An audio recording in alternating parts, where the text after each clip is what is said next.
काम बनाना चाहता हूँ मैं। आपको पेश करता हूँ सुने कि ये दुनिया, आप पढ़िए। पेश करता हूँ सुने, ये दुनिया, जी मैं दोबारा पढ़ रहा हूँ जफर भाई, कि ये दुनिया दुश्मने जानी बहुत है, क्या बात है। यहाँ जीने में हैरानी बहुत है, यहाँ जीने में हैरानी बहुत है।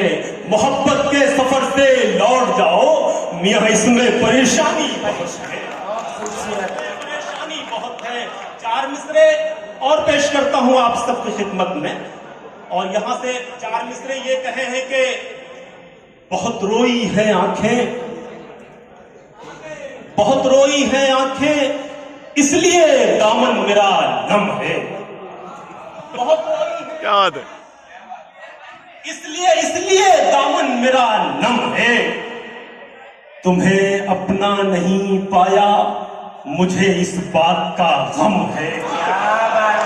आशिक बहुत रोई है आंखें, बहुत रोई है आंखें, इसलिए दामन मेरा नम है।